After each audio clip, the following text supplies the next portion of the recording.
Hassan Alaoui, vous êtes directeur de la publication de Maroc Diplomatique. Il y a un an, donc, jour pour jour, les États-Unis reconnaissaient la marocanité du Sahara. Dites-nous, d'abord pour commencer, Hassan Alaoui, un an après, quel est le bilan? Est-ce que cette reconnaissance a lancé une nouvelle dynamique? Eh ben, écoutez, c'est très important, tout simplement parce que depuis un an, il s'est passé beaucoup de choses. La reconnaissance par Trump, disons par le gouvernement des États-Unis, de la marocanité du Sahara a déclenché toute une série d'événements, je dirais directement ou collatéralement, qui font que la donne a complètement changé, à mon avis. Tout simplement parce que la position américaine, si vous voulez, a entraîné derrière elle quelque chose comme une espèce de bourrasque, n'est-ce pas, à la fois franche et je veux dire tacite, euh, en ce sens que certains pays africains se sont associés directement, certains pays africains et arabes, à cette reconnaissance, Mhm. et en même temps, si vous voulez, d'autres pays, comme notamment certains pays européens, ont plutôt été réticents. Réticents en ce sens qu'ils ne reconnaissent pas tout de suite le fait, pourtant on eût espéré qu'ils reconnaîtraient, je veux dire, la marocanité du Sahara, puisque ce sont des alliés et des partenaires du Maroc. Et on comprendra bien sûr que effectivement cette affaire du Sahara, elle suscite évidemment des sentiments contradictoires, et en même temps, elle pousse, si vous voulez, à une révision déchirante, comme dit l'expression, des politiques des pays voisins.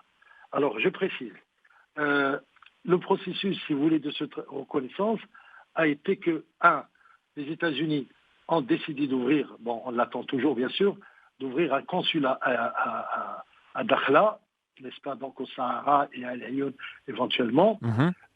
Ensuite, ils ont commencé à travailler avec le Maroc d'une manière très très intense en renforçant leur coopération multiforme, bien sûr Sécuritaire, politique, économique. économique, sécuritaire euh, et évidemment militaire même, puisqu'il y a des exercices conjoints qui se font. Et en même temps, il y a la volonté du gouvernement qui a succédé à Donald Trump de s'inscrire dans la continuité. Oui, ça c'est Et important pourtant, de le le dire que président, l'administration Biden, assez tôt, enfin peu de temps après être arrivé au pouvoir, a reconduit cette décision. Ça a vraiment entériné cette décision. ça a entraîné, parce que vous savez que quelques mois après la reconnaissance par Trump de la marocanité du Sahara, il y avait ce qu'on appelle à la fin du mois d'avril la session des Nations Unies, du Conseil de sécurité sur le Sahara. Et on se disait que finalement, au camp démocrate donc, qui est installé à la Maison-Blanche, il y aurait des pressions par les mêmes toujours et par certains lobbies favorables évidemment au Polisario et à la thèse algérienne, aller faire pression sur le nouveau président américain pour qu'il change sa position, à tout le moins pour qu'il l'atténue. Ce qui n'a Ça n'a pas du pas coup été été le le cas. cas. Ça n'a pas été le cas et ça a été un test pour nous. Donc, reconduction, si vous voulez, de la même politique américaine, n'est-ce pas, au mois d'avril. Et ensuite, surtout, dans le sillage de cette ligne de conduite, il y a eu fin octobre dernier, l'adoption de la fameuse résolution 2602, qui est, moi je le considère, une conséquence ou l'une des conséquences importantes de ce processus. Alors, sur le plan diplomatique, donc, on en est là. Le maintien, si vous voulez, la reconnaissance par les Américains, c'est-à-dire la première puissance du monde, et l'attentisme un peu tristonné, je veux dire navrant, des pays d'Europe sur lesquels on pouvait compter.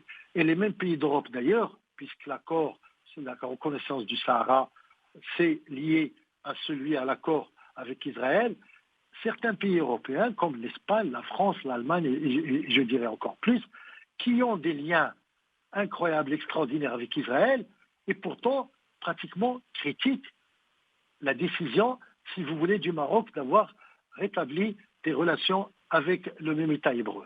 Et cette Alors, reprise ça, justement des relations diplomatiques avec Israël, ça a entraîné évidemment un rapprochement conséquent entre les deux pays, Maroc et Israël, notamment sur des ouvertures de liaisons aériennes. C'est un détail, mais qui illustre bien ce rapprochement. tout à fait, il n'y a pas que ça. Il y a bien sûr il y a eu deux visites de hauts responsables israéliens au Maroc, le chef de la diplomatie, n'est-ce pas, et le ministre de la Défense qui ont visité le Maroc. Et à cette occasion, un accord très important qui s'apparente à une alliance sécuritaire, a été signé donc à Rabat officiellement, soulevant un petit peu des critiques au niveau, bien sûr, de notre voisin de l'Est, qu'on a compris par cette histoire que finalement, le Polisario ou entre guillemets, les mercenaires ou tout ce que vous voulez, ça n'existe pas finalement.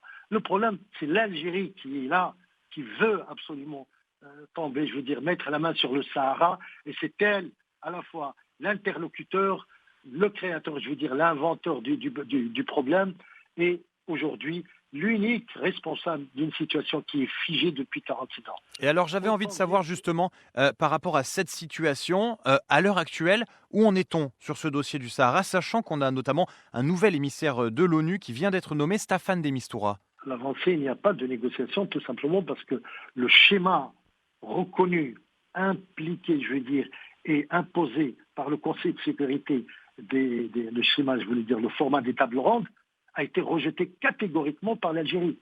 Donc l'Algérie renvoie dos à dos et l'ONU et le Maroc.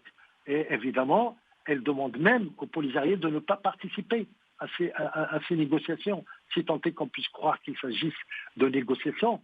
Donc, en l'état actuel des choses, il n'y a pas de projet de négociation parce que, tout simplement, elles ont été rejetées fermement par le gouvernement algérien. Hassan Alaoui, merci d'avoir été avec nous aujourd'hui. Je vous en prie. Je rappelle que vous êtes directeur de la publication de Maroc Diplomatique.